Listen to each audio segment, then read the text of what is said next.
Assalamualaikum warahmatullahi wabarakatuh. Perkenalkan, nama saya Nirmawati Tahir, NIM 13142303. Pada kesempatan kali ini saya akan membahas materi tentang analisis pekerjaan dan jabatan, job analysis. Latar belakang pekerjaan adalah aktivitas yang dilaksanakan seseorang dalam memenuhi kebutuhan sehari-hari karena mendapat upah dan gaji melakukan pekerjaan, dan pekerjaan adalah kegiatan yang penting untuk kehidupan sehari-hari. Orang yang bekerja pasti harus merasa puas dalam pekerjaan. A. Pengertian analisis pekerjaan.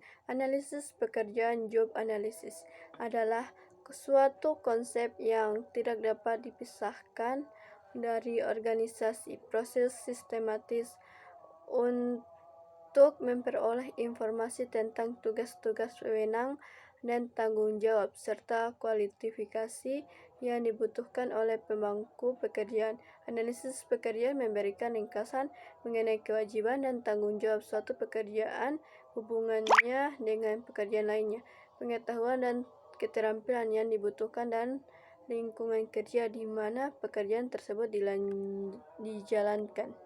B. Langkah-langkah job analysis. Yang pertama, memutuskan bagaimana menggunakan informasi ini akan menentukan macam data yang akan dikumpulkan dan bagaimana mengumpulkannya. 2. Meninjau informasi latar belakang yang relevan seperti struktur organisasi dan deskripsi pekerjaan. 3. Memilih posisi-posisi yang mewakili.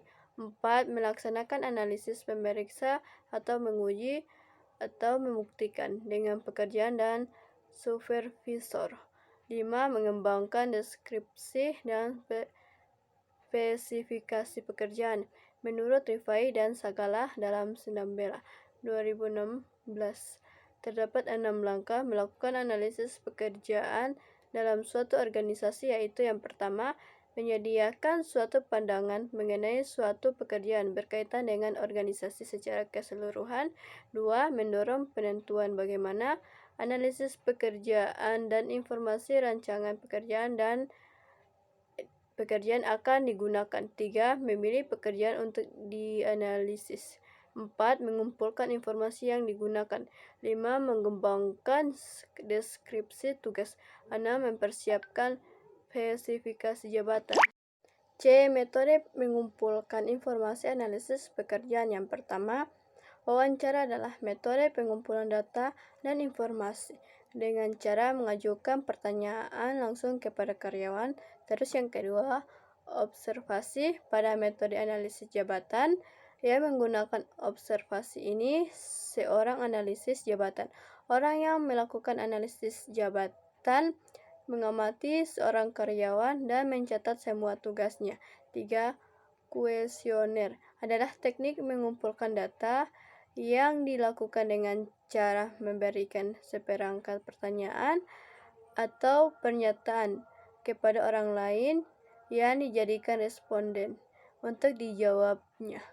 Catatan laporan, daftar hadir yang dibuat oleh pekerjaan dari setiap aktivitas di mana mereka terlibat, setiap waktu yang dibutuhkan untuk setiap aktivitas.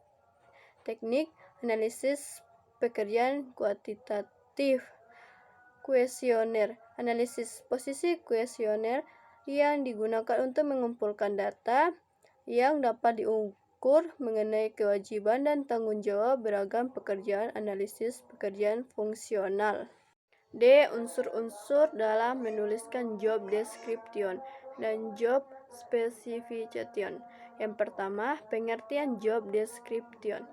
Job description merupakan penjabaran kerja, jabatan, dan tanggung jawab pekerja. Menurut Wikipedia, job description adalah sebuah pedoman yang dibikin perusahaan untuk karyawan agar bisa menjalankan tugas dan tanggung jawab sesuai dengan posisi yang sudah ditentukan.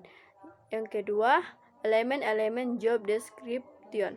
Menurut Deserer 2010, Dalam penyusunan job description adalah beberapa elemen yang harus dijabarkan secara jelas, yaitu A.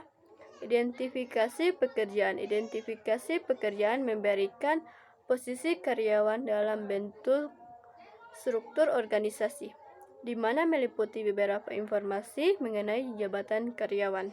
B. Tujuan pekerjaan. Bagian ini menjelaskan mengenai tujuan utama dari pekerjaan atau yang dikenal dengan job objektif, yang harus menggambarkan dasar dan inti dari pekerjaan tersebut. C. Tugas dan tanggung jawab. Tugas dan tanggung jawab menjelaskan mengenai daftar tugas utama dan tanggung jawab seseorang ketika sudah diberikan jabatan tetap. D. Pada bagian ini menjelaskan mengenai hubungan posisi internal maupun eksternal perusahaan yang akan berguna untuk mencapai standar performa yang sudah dibentuk agar karyawan merasakan kepuasan atas apa yang sudah dikerjakan. E. Pengetahuan. Bagian ini berkaitan dengan keterampilan seseorang, wawasan, pengalaman yang didapat, kemampuan dalam bekerja, dan kapabilitas formal yang dibutuhkan seseorang agar dapat menyelesaikan pekerjaan yang sudah diberikan. F. Pemecahan masalah. Pemecahan masalah merupakan bagian yang berkaitan dengan identifikasi pemikiran ketika pengambilan keputusan.